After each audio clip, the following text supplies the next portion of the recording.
Polazak u vrtić predstavlja veliku promenu za celu porodicu i zahteva određene pripreme i za roditelja i za dete. Dušanka je mama 2,5-godišnjeg Nikole koji od jesenas ide u vrtić.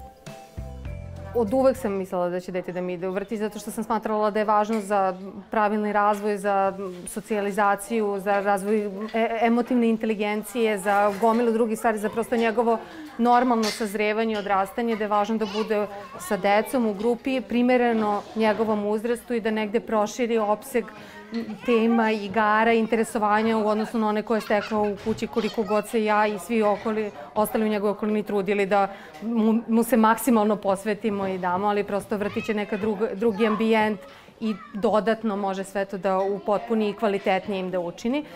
Nikolini roditelji pažljivo su pristupili odabiru adekvatne predškolske ustanove i odlučeno je da će sa 2,5 godine krenuti u jedan privatni vrtić.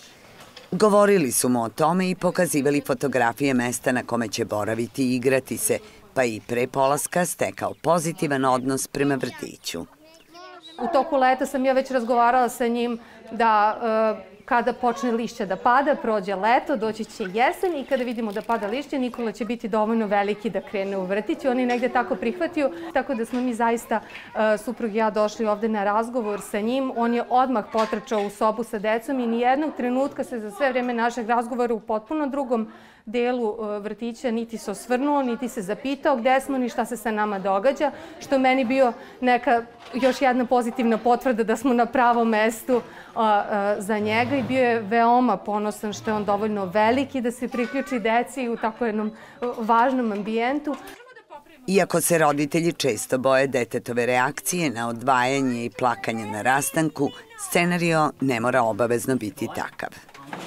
Zaista nismo imali ni jednog jedinog trenutka neke nelagodnosti, straha od odvajanja, plakanja, negodovanja u bilo kakvom obliku ili otpora prema boravku u vrtiću, odnosno odvajanju od mene. Iako sam ja negde bila spremna na to i smatrala sam da je to sasvim i u redu da se dogodi, s obzirom na to da sam ga do 2 godine i 5 meseci samo ja čuvala kod kuće uz podršku drugih iz porodice koliko su mogli. Do dana današnjeg, evo od kad smo krenuli u vrtić, to predstavlja dolazak u vrtić zaista pravo uživanje, nešto čemu se raduje svakog jutra bez izuzetka.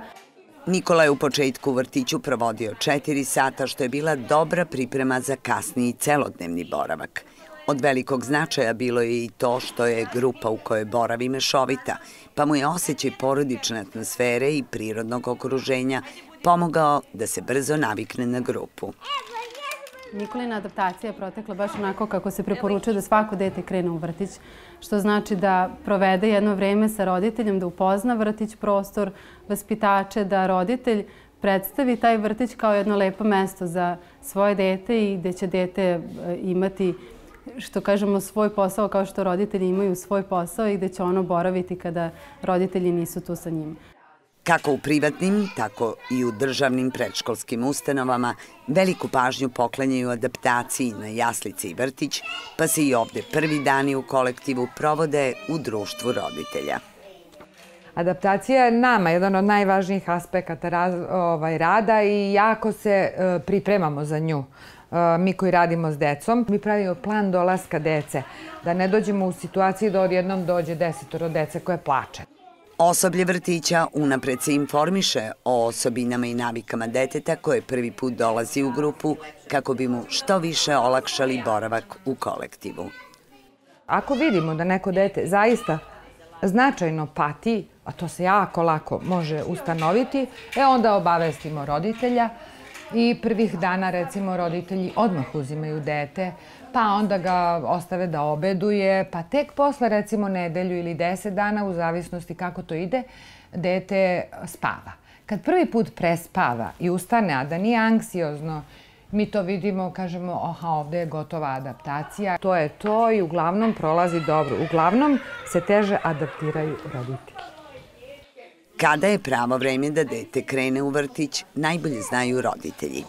Ova odluka zavisi ne samo od zrelosti i potreba deteta, nego i od obaveze roditelja.